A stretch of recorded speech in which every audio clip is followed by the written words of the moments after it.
How's that? All right. We have audio and video? All right. Happy Thursday, everybody. Happy Thanksgiving. Good to see everybody. Yep, it's Thursday, and we're doing it's not the pre-market show. It's a little charts and coffee. Emphasis on the coffee. Just did 20 minutes on the rower. That was my Rovember. So I try to have a theme every month, and this month is rowing, getting on my rower every morning. So just got off the rower, did 20 minutes? How many miles? I have to check how many miles I got in. So good to see everybody. You got to burn the calories before you take in the calories, right? That's the theory there.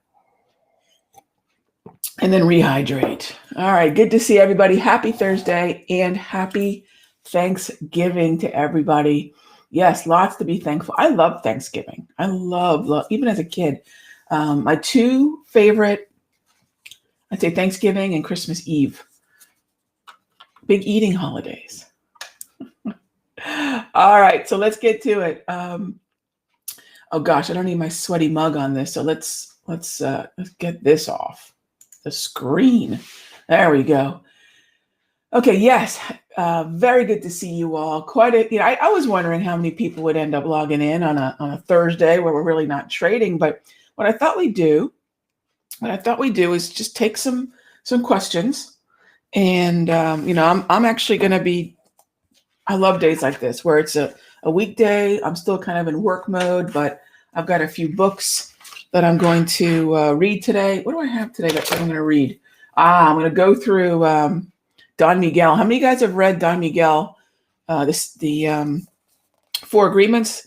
I don't know what it is about numbers and his titles, but they're all brilliant books. This is the 5 Levels of Attachment, which of course, you can see a sticky note. I've already read, but definitely going to reread this one today. So stoked about that. It's a quick read. Why aren't we trading? Well, so this is what we're going to do. And this has been the case all week. And I was talking to my partner here in the office, talking about, how do we prepare members for weeks like this? And because we're going to go into another one with Christmas. We're going to go into another one with New Year's. And that is what happens when you have a holiday where the volume is going to be affected. And what you're looking at right now is the multi-chart.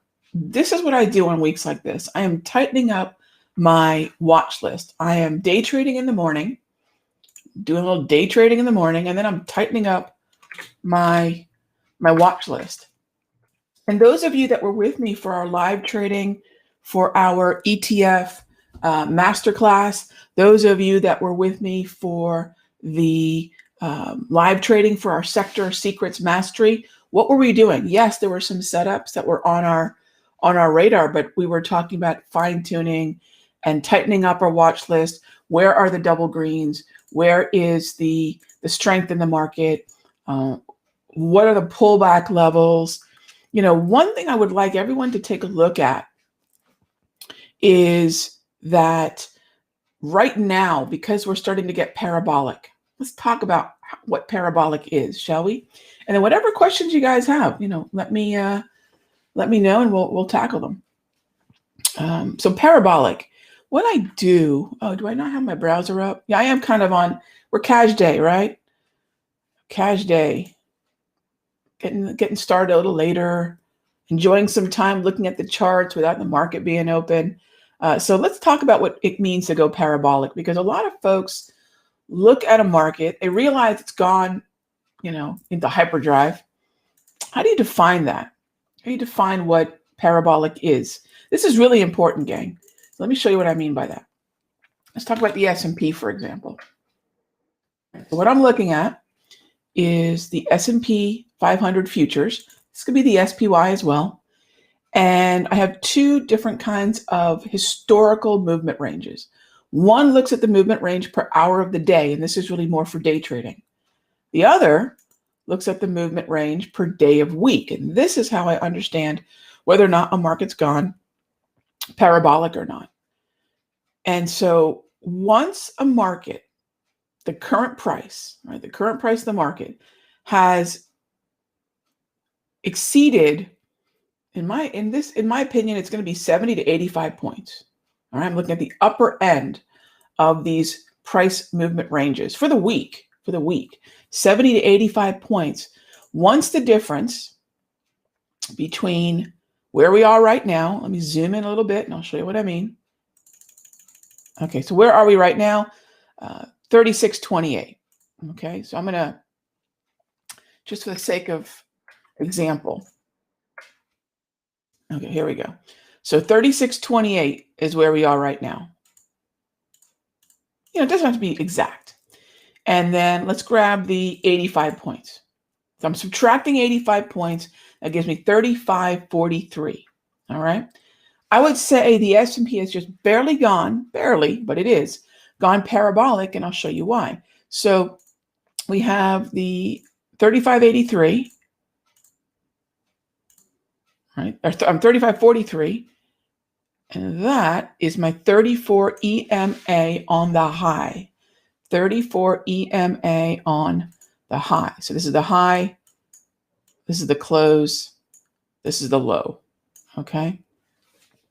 So once the market has exceeded that price movement range to my wave, the 34 EMA wave, I will look at a market having gone parabolic. We are barely on that cusp, as you can see here on the ES. That means, though, I'm open to now more aggressive levels of a retracement, meaning now the 13 and the 21, right here, the 13 and the 21 exponential moving averages, they are valid for pullback buys. So in those situations, that's how I calculate it. You've got to have a process. A lot of times people look at a big candle or a big move and go, oh, market's gone parabolic. You got to have a process. You've got to have a measuring stick that you're putting up to the market to determine, what is parabolic, what is extended, even going into overbought and oversold markets. That's extended as well. How do you define that? And you don't have to define it the way I'm doing it, but I will share with you, how I do it. So I hope that makes sense. All right. So next is. And what I wanted to do today is I figured, we could take a slower pace. I'm not in any rush. The market's not, I'm in 20 years mode, though, of Thanksgiving and Forex trading, because Thanksgiving is a U.S. phenomenon. The Forex markets are moving and grooving. And a lot of times I might have some Forex trades that caught my eye, but usually not. I'll usually take the day off. We're going to throw a bunch of food on the grill, and I'll probably help my husband out with that. So we don't do a traditional turkey. We smoked the turkey last weekend. Why not? But yeah, we do more of a surf and turf for Thanksgiving. So, all right. So I hope that makes sense as far as what it means to be parabolic and when I will consider activating a more aggressive approach, 13 EMAs, 21 EMAs. Notice I'm also using these propulsion dots. This is simpler propulsion. So this is the culmination of a cross of the 8 exponential, I just can't draw today, using my mouse, 8 exponential moving average and the 13 and the 8 exponential and the 21. All right, that's what that actually is.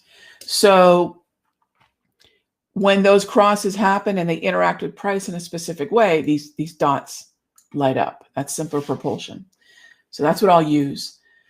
Question is it true that 91% of gaps close? There are a ton of gaps open in most of the FANG and Tesla near pandemic lows. That's why I ask. I don't know if that's true. 91%, Charles. So I think and that's a good question. I mean, so gap closes. I think the more important question is how long, oftentimes, that 91%, is that studying all gaps in stocks? Is that studying all gaps of certain volume in stocks? How big is the gap, right? How big is the gap as a percentage of the value of the stock? What created the gap? Are these earnings gaps, etc.? Did it take 2 years to get back down there? Did it take a year? Did it take a day? You know what I'm saying? So those percentages, while interesting, aren't really tactical for us. Do I think that most gaps close? Yes. But again, if it's an earnings gap, I think earnings gaps close pretty pretty consistently. But yes, the technical analysis would tell us most gaps close. The percentage, I have no idea, because I would, if I were doing that kind of study and doing that kind of look back, I would differentiate the kind of gaps they were. Rollover gaps in futures are a different kind of gap.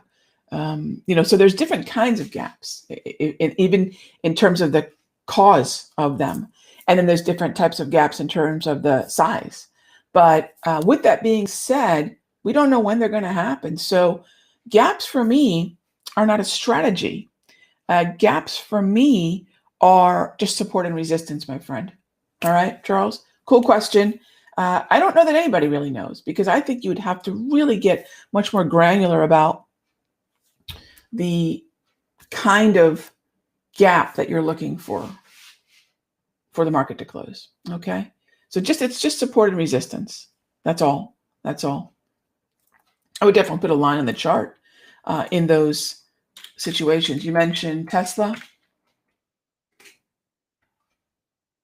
So yeah, I don't think there's any rule. Like there's a really nice gap right there. I don't think there's any rule as to when they do. Although, of course, I think there's going to be something, only because Elon's made it this way. It's not my opinion, because 420 is a thing now. Thanks to his tweet. But it'll be very interesting to see. Will we have a big correction on Tesla? Yeah, absolutely. At some point in time, we will have a correction. Will there be a magnetizing effect based on those gaps? Absolutely. Absolutely. All right. What kind of trading do I do end of day, Mike? I don't really day trade end of day. I day trade the first 2 hours of the morning. And then the kind of trading that I'll do is really more oriented to daily time frames. So I'll look for option entries on ETFs and stocks. And I'll look at mostly trends. When at all possible, I'll look at mostly trends. And I will focus on really what I think a lot of people would consider trend following, or quote unquote swing trades, longer term trades that I expect will be days, if not weeks, in terms of length of being open. The time horizon, maybe days, if not weeks. Do I have any additional live trading sessions coming up? Lauren, just one more for my ETF masterclass. And then ongoing, there's 2 places you can catch my live trading, depending on what kind of live trading of mine you want to catch. One is my regular sessions in the Simpler Futures room, where we day trade together. And then the other one is my sessions in the Sector Secrets Mastery. And that's simplertrading.com/sector. And that's where all my ETF and options trading goes on. So it depends on whether you want to follow me on the futures side, or whether you want to follow me on the ETF options, stock options side, end of day charts. It really depends on what kind of trading you're most interested in. All right, next up is, what is my next 3-month outlook? In the markets in general. I don't do that, Balgazar. I appreciate the question. It's kind of very much an end of year thing, right? I get it. It's a very popular thing to do. I mean, what's the end of year without people giving their 2021 outlooks? I've done them before. In this environment, I think it's absolutely ludicrous to think about what's going to happen 6 months from now or 12 months from now. I think in previous years, when macro had a real grip on the natural debt cycles, the natural business cycles, when macroeconomic cycles are influential on the market, and they're not always, okay? Anyone spouting macro right now is very misguided. The only macro that matters is the fact that the Federal Reserve is in full force, and central banks around the world are in full force, adding liquidity and keeping rates low. Period. End of macro conversation. GDP doesn't matter. Inflation doesn't matter. Monetary policy, accommodative. Rates low. Done. That's the extent of the macro conversation. If macro is more in play, 17, 18, even parts of 19, the macro conversation was somewhat relevant. Now, when I say macro, most people are woefully defining macro in a very strange way. News is not macro.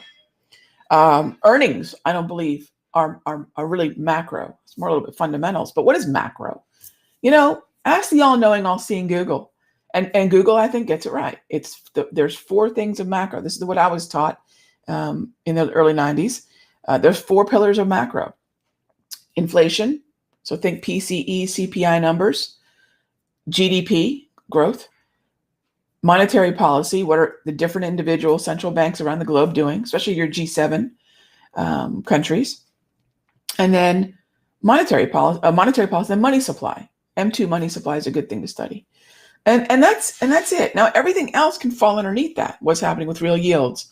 What's happening with jobs? Those to me would fall under those major pillars. So my point is, right now, it just doesn't matter what growth and inflation are doing. The economies of the world have been contracting far before COVID, gang.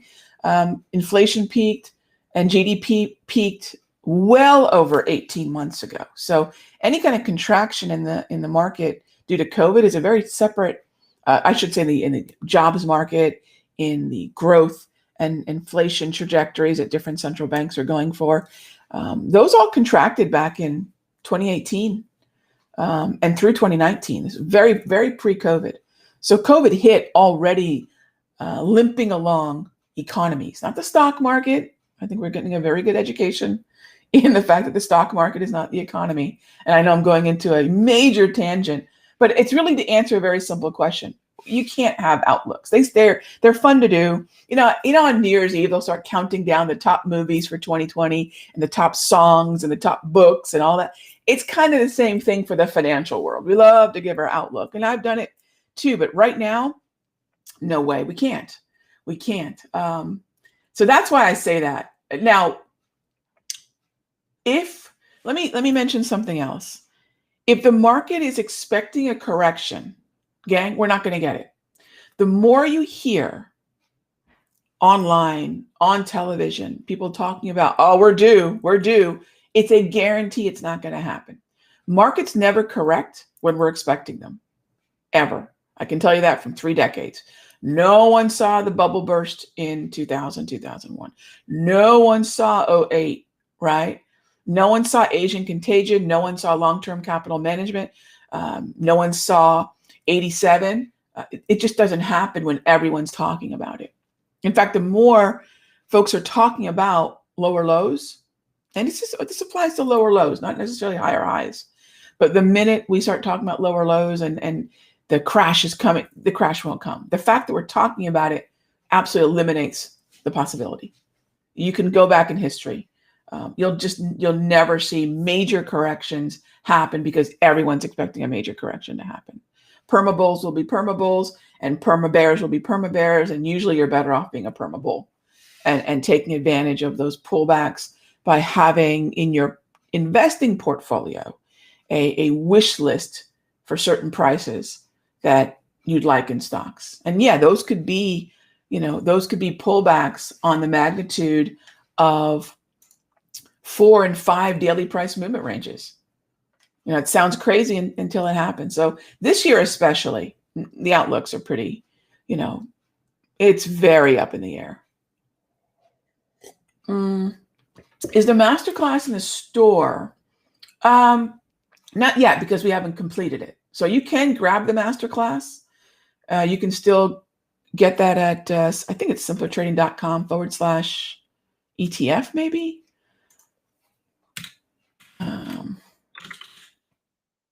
Okay, let me look here.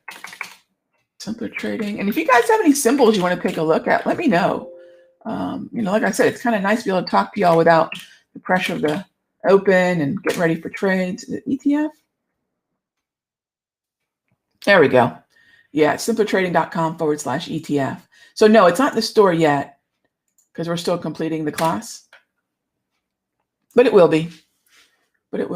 Exactly. No one saw coronavirus. Exactly, Mike. So these black swan events that create these cataclysmic type corrections, '08, etc. No one sees them coming, which is kind of funny that we talk about black swans in a way that we think we can project them, but we can't. So my basic rule is if we're talking about corrections, the likelihood of them happening in a major way, at a major scale, are simply not going to happen. All right.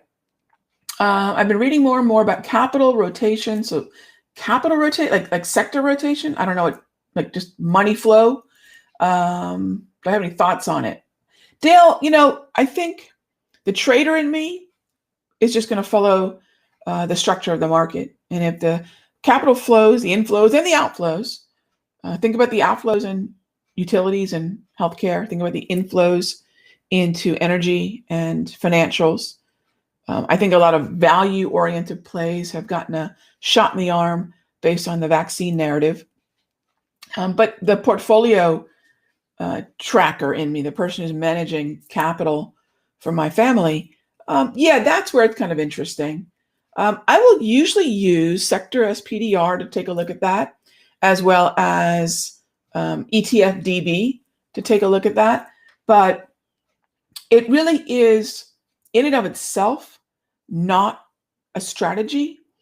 It contributes, however, to trends, the continuation of, the reorganization of, and sometimes the breaking of trends. So I'll use that as a way to understand whether or not trends are likely to continue or not.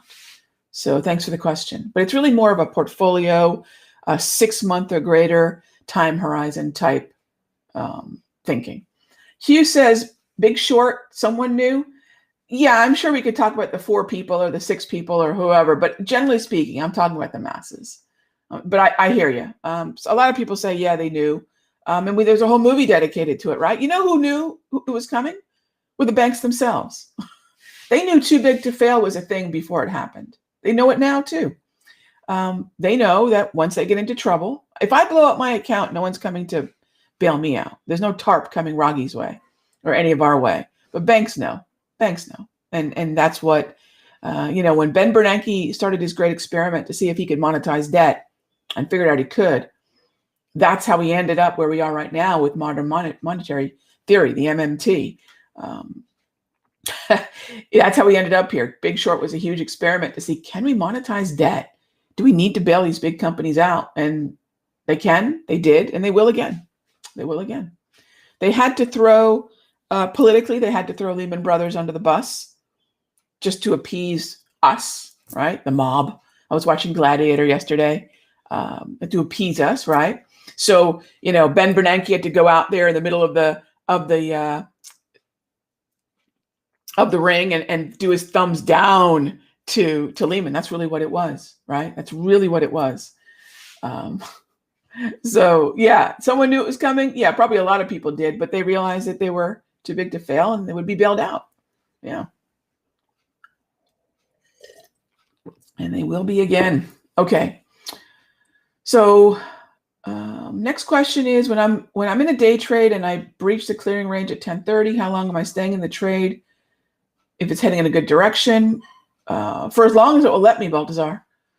Usually a really good way to, well, first of all, you want to see the market. So if you're in a day trade and we've taken out the clearing range high, and here we are going past 10:30 Eastern, 11:30 Eastern, and you're wondering, gosh, is this one of those days where we grind higher or lower or lower?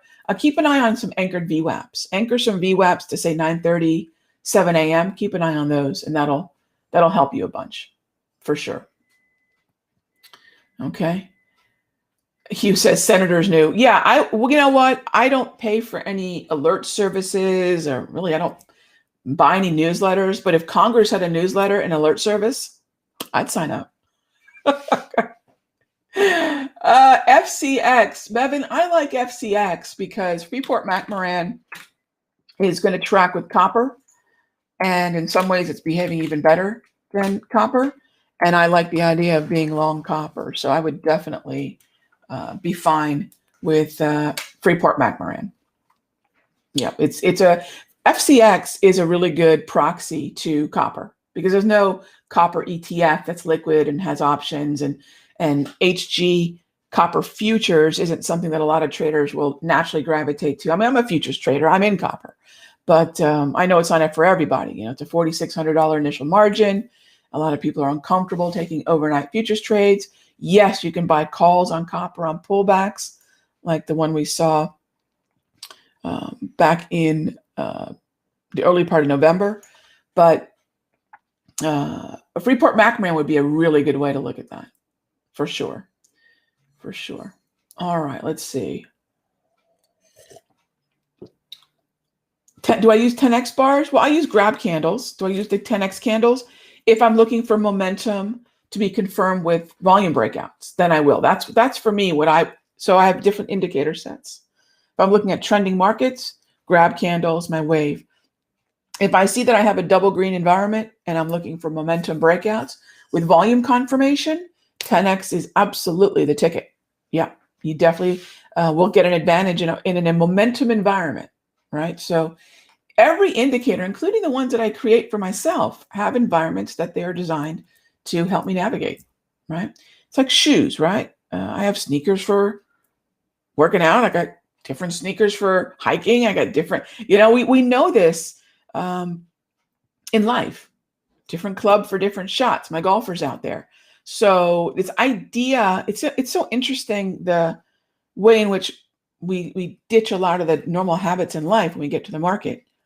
I'm never going to have the same indicators for every environment be equally as effective. Again, whether it's a golf club or whether it's sneakers, however you want to analyze it and use the metaphor, certain environments are going to be better for 10x. I would definitely say uptrends where you're looking for volume breakouts. And when a market's gone parabolic, you're more likely to see those high volume breakouts where 10x would be helpful. So hope that helps answer that question. All right. Next up is, let's see what else we have here.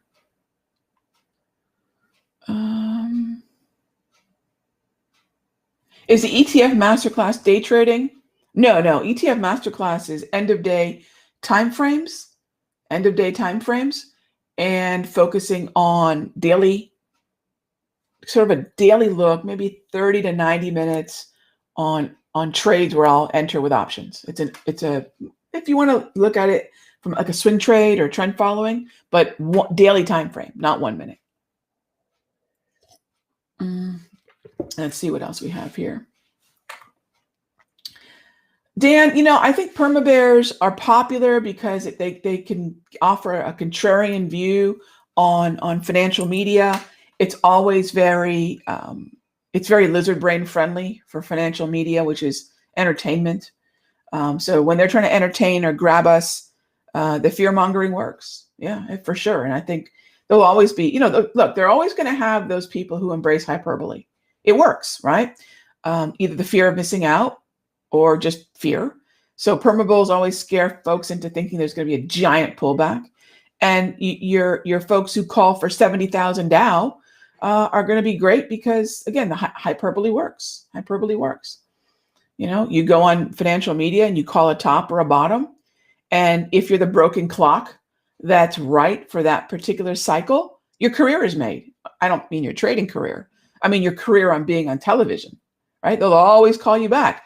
Oh, this is the person that called the low in two, you know what I'm saying? Two different jobs. But yeah, you're right.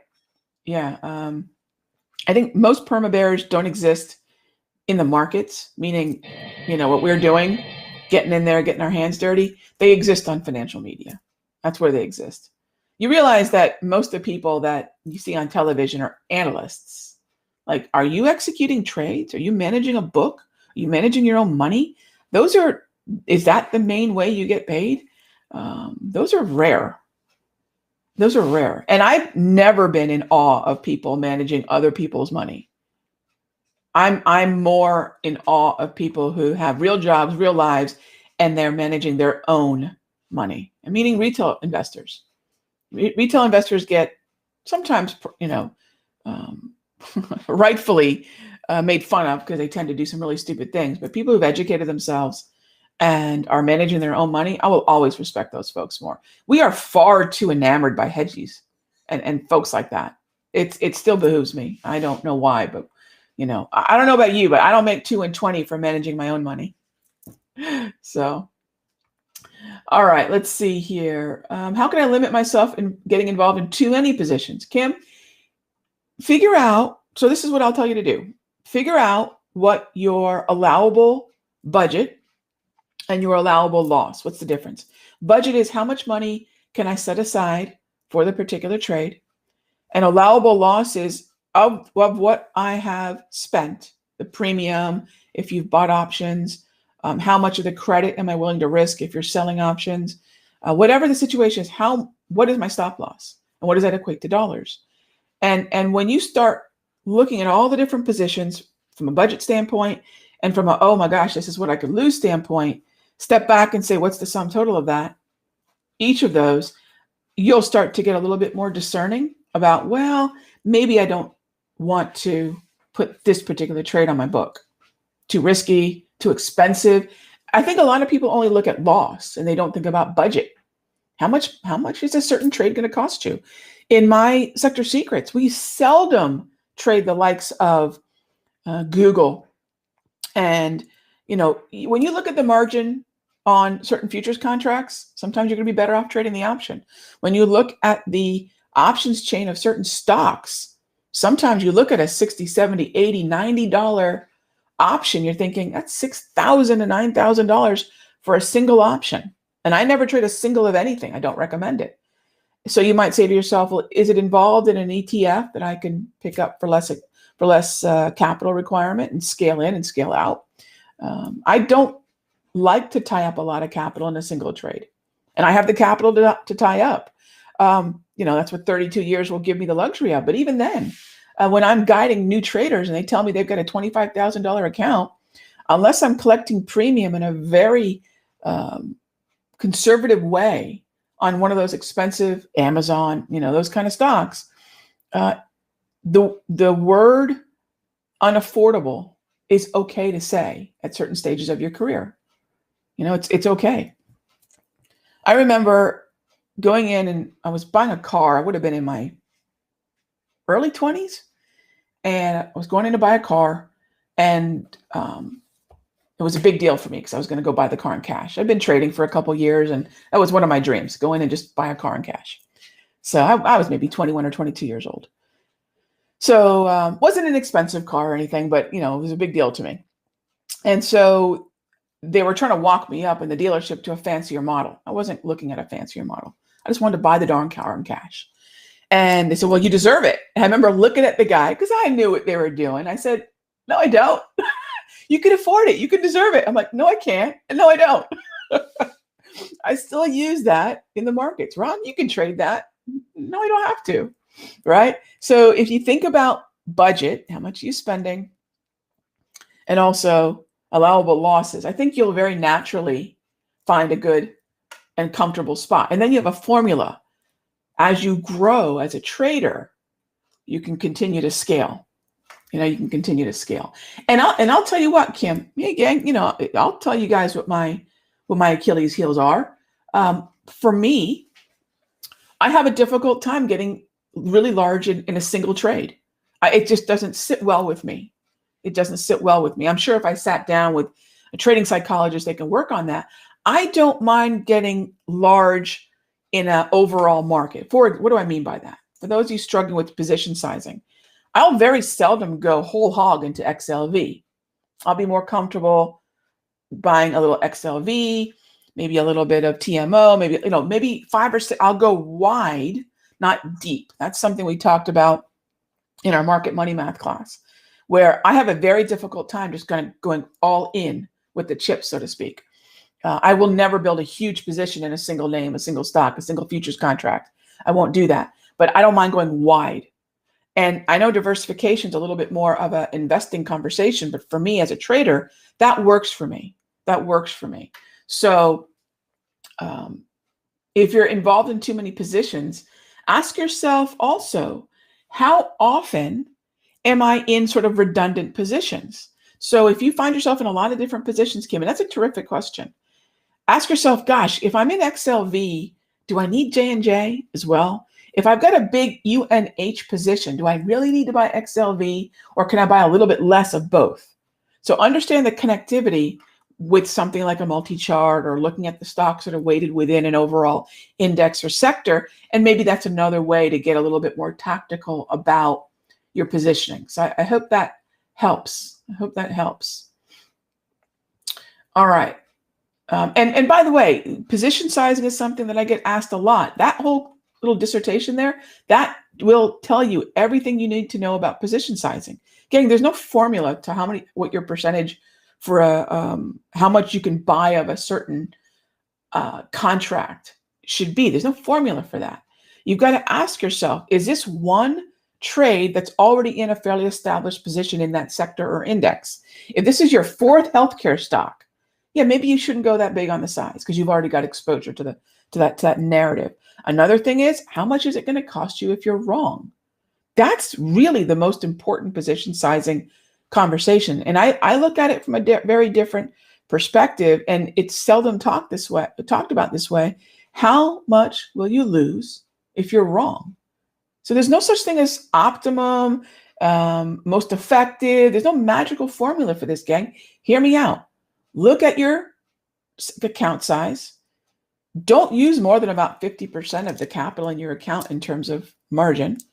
And ask yourself, will this trade cause more damage than, say, 5 to 7% of my overall account? I mean, you've got to ask yourself those kind of questions, and then you can determine how many contracts you can afford to buy and how much of that premium you can afford to risk, right? It's not as convenient as, well, trade 2 contracts or use $500. At least the dollars are getting closer to where you should be, but that dollar amount has to be in some way coming from what's in your account, what can you afford to lose, and how much exposure do you have to that narrative already? Is this your 5th energy stock trade? Is this your 3rd financial stock trade? Right? Are you starting to go a little too wide, or you went wide enough? Right? Maybe look elsewhere for other opportunities. So you've got not everything in that single narrative, in that single sector, in that single niche. Right? A lot of people are getting very heavy on marijuana stocks. Some people are getting very, very heavy on solar stocks. Be aware of your positioning overall in that narrative as well. Okay, hope that makes sense. So there's no magic there, gang. There's no magic. Let's see. I love the fractional account stuff, Mike. Yeah, I'm a big fan of what they do over at, oh my gosh, what is the Motif. I like from an investing standpoint. I like Motif. I think it's very cool. MOTIF. I have no affiliation with them. I'd love to work with them. You can create your own ETFs. You can create your own baskets. I think it's amazing. Fractional. Yeah, it's really great. Motif investing or Motif, something like that. It's very cool. I think more people are doing that, but I think they were the first.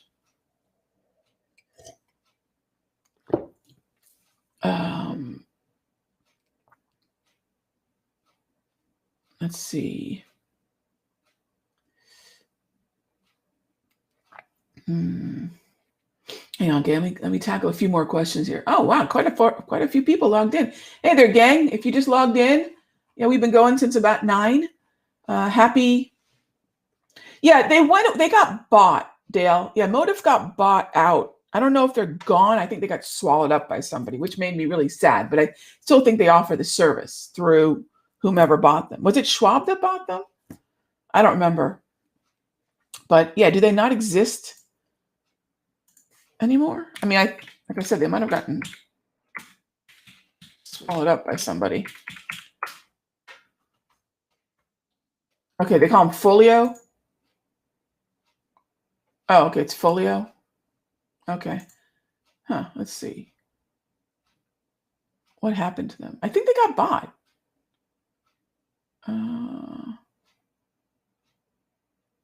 Yeah, Schwab. I guess Schwab bought them. I thought someone bought them, but I guess they're Folio investing now. Okay. Folio. All right. Same idea. Okay. Let's see what else we have here. Just bear with me, gang. Great to see everybody. So yes, happy Thanksgiving and happy Thursday for those of you that are just tuning in. And let's see.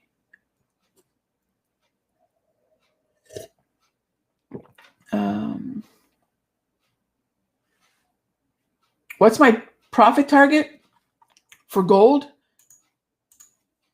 So I've got some longer dated, not super longer dated, but I've got some longer dated calls in gold. It seems that we're hanging out around the 200 period exponential moving average. I said hanging out around. We've rolled out to February. Look, my targets are still going to be pretty much, we've got to get to 1900, 1920, 1950. I think we're going to hit 2100 in 2021. I'm not trying to be cute with that, but I do think we're going to make higher highs in gold. But that's just bullish bias and looking at what a breakout and a move towards a major psychological level would be. So I'm not making that call from 1800, but I don't mind hanging on to GLD calls further dated out when the markets are selling off so I can build that position. We're holding the major psych. I think that's a pretty big deal. But here's the other thing too, gang. Of all the great things that are happening in the market right now, markets that are moving higher, markets that have double green structure, like your coppers, I don't want you guys just focused on gold and gold alone, but I think gold is going to move higher. I'm certainly not bearish. I am mostly bullish, but I don't know when it's going to take off. I really don't. Looks like we put in a minor low or an inside day. It's hard to tell. Let's see, low is 18,047. Okay, so we put in an inside day yesterday in gold, which could be the pause that we're looking for before the market stabilizes and starts to climb again. So inside day on gold yesterday. All right, let's see what else we have here. I'm going to wrap it up here in just a few minutes, gang. And let's see. Stash is cool too. I do have stash as well. I test all these things out. People ask me, and I can't give advice unless I'm using it. So I checked out stash. I've actually got it running on my phone, and something gets stashed away every month. Yep. I don't like it as much as Motive, but it's very similar. I'd say there's definitely a similarity with stash and Motive.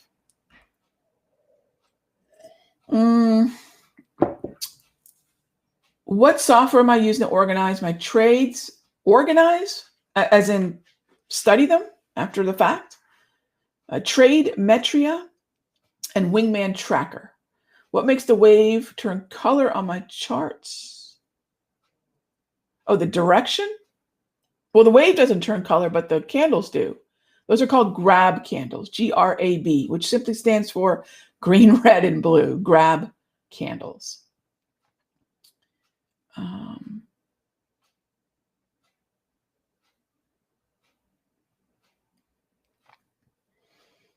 Let's see. What do I look for to get into a position in gold? Yeah, I would be careful with gold right now. I mean, I'll wait for an inside day or a minor low. I'd like to see the market hold 1800, but look, I was looking for the market to hold 1850. So let's just realize that we're waiting for an edge in gold, and I don't need to pick the bottom, gang. I just need to make sure if and when we start moving higher, I can engage it in some way. But I like this low here. Like if, for example, if someone said, Rag, I don't have any gold, then yeah, I do like the possibility of getting long around 1800 with GLD no closer than the February expiration on that ETF. Okay. So I would say that. The label in the upper left-hand, that's something called the JT trend. There's a lot of tools that I make available, a lot, to our members, and that's one of them. And a lot of them are contributed to our community by our members. So that is something called the JT trend, and it studies the 8, 13, 21, and 34 exponential moving averages. That's what it studies, the way in which they're interacting with each other, and if it's let me show you what copper looks like. So if a market has a path of least resistance that's going to be higher, it should look like copper does. Double green, consistent green grab candles. So that's what you have there on copper. Yeah, the JT trend is studying the moving averages that I've studied for most of my career. Fibonacci number-based exponential moving averages. Why not simple? Simple looks at all the closes equally. Exponential gives more weight to the more recent data. And that's why I use the EMAs. A little bit of recency bias factored in, which I think the market operates with. All right. Okay, gosh, we still have folks logging in. All right, if you've just logged in, I hate to say we're wrapping up. We've been going since 9. Little extra session here this Thursday, this Thanksgiving Thursday. And again, happy Thanksgiving to everybody. And I appreciate you logging in. Wow. I really appreciate it. This will be available for replay once I wrap this up, so you guys can check it out then. So yeah, that's called the JT trend. And yeah, so I make a lot of different tools available to members because it's just easier to support it in that way. It's very difficult to support software for a group of people that you don't see on a regular basis. And, you know, software support is really, really a pain. I completely respect people who are in the business of customer and technical support. My gosh, it's a patience testing thing. And I am not that person. You got to own that, and I own that. So, okay. Hang on, gang. Let me grab a few more questions here. Gosh, we still have people logging in. Hey, gang. I appreciate y'all logging in. We've been going since about 9. We'll be wrapping it up here pretty soon. But happy Thursday and happy Thanksgiving. Red King asks a fair question, but one that nobody can actually answer, and I'll tell you why, but it's a fair question. How much can you make in a year trading a $100,000 portfolio? Okay, so let me give you an example from a class that I just did. And that is, hang on. All right, so this is Wingman Tracker, by the way. This is a software called Wingman Tracker. I don't make anything on, I just want to make sure everyone understands when I recommend something, it's because I pay for it too.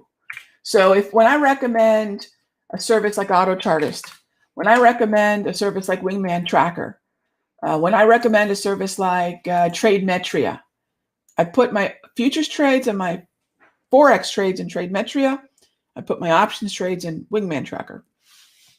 I pay for them. I have a subscription to all these. So this isn't something I'm saying, well, go get, but I don't pay for it. No, I pay for these. And so what I'm showing you is a very specific account in Wingman Tracker for the class that I did called the ETF Masterclass. Now, Kim asked a question earlier, and I mentioned the word budget. How much are you spending on your trades? The budget per trade on this was an average of $2,400. What does that mean?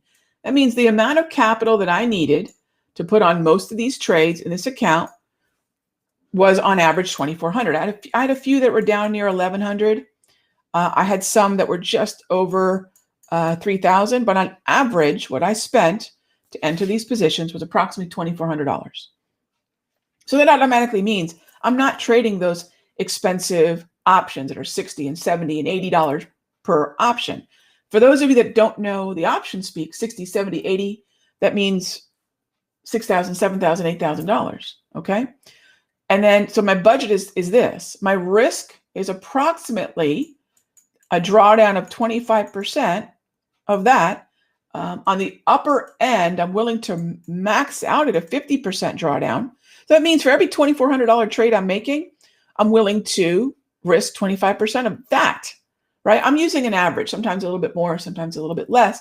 And really my cutoff is about $1,100, $1,200, okay?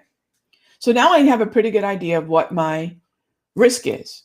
And now I know what my budget is. So I know how much I can spend, how many positions I can be in. So this is one account with that budget.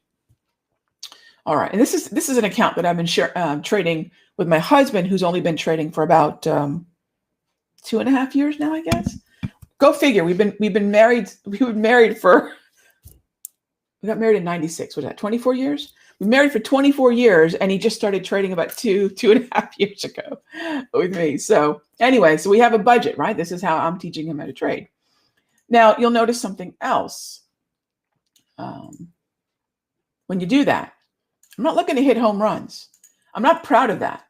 That's something I told him. You're lucky, right? So the question is, how much can I make? The only answer ever to that question is whatever the market lets you, right? I'm not proud of these moments. That's not where I hang my hat. What I am proud of is the consistency of just getting on base. I call this Moneyball trading. You guys saw the movie? Read the book? Moneyball. What do they always talk about? Get on base, get on base, get on base. Why do you like that player? They get on base, right? That's what I want. And then also notice when I'm wrong, and I was wrong plenty. Look at all these. These were break even and losses. It's not like I don't have any losses here. This idea that traders don't take losses is so stupid. We take losses. Just don't take big ones. All right? Just don't take big ones. So notice I've got clumps of losses in here, right? And they usually come in clumps because there'll be a dramatic pullback or trends will break. So my losses come in clumps, but they're pretty small. And they're fewer clearly than my wins. They're typically smaller than my wins, right? But that's what we're seeking. Now, that's the way I can answer a question about how much can I make? Because we got to talk about budget. We've got to talk about risk. We've got to talk about the time frame. If you're day trading, it's a little bit more because not because it's so much better a process to trade by. You'll make a little bit more because you're not really susceptible to huge trend shifts. Gang, April was a rough month. Why? Because we had a dramatic trend shift. I never mind showing folks when I lose because I don't lose a lot, right? What was a really good month for me? I do really well in downtrends. Here's that grind away uptrend through summer. That's easy peasy stuff, right? But downtrends are amazing for me. I know I do really well. Trend transitions like we saw April, May, those are tough for me. Those are very tough for me because any trend trader, not just me, Raghee, me as in the trend trader, any trend trader is going to struggle through trend transitions. This is the level of transparency you really should demand from anyone you're learning from. How did you do, not in one trade, how did you do this year? What was your budget for those trades? What was your risk per trade, right? How many losses did you have in terms of and I want you guys to do this to yourself. I don't do this for you guys. I do this for me. I'm happy to share it, right? And that's probably a pretty good place to wrap up our conversation. But yeah, the transparency is a big deal to me. Otherwise, I can't teach you how to do this well, right? So I hope that helps. Okay. All right. I'm going to wrap it up. We've been going for almost an hour, and I actually want to go spend some time with my husband and my sister. So I'm going to log off. But thank you as always. Gosh, and almost 300 people in the room.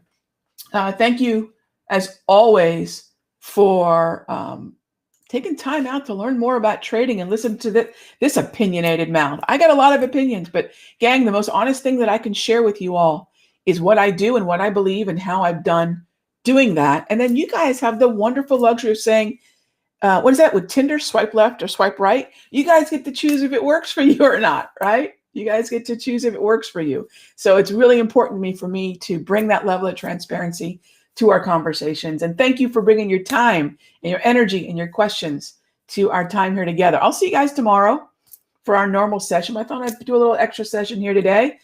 Go enjoy the rest of your day. Unplug from all this nonsense. Enjoy some time with your friends and family. And I'll see you all tomorrow at 9. Okay? All right, gang. Be good to each other. I'll talk with you soon.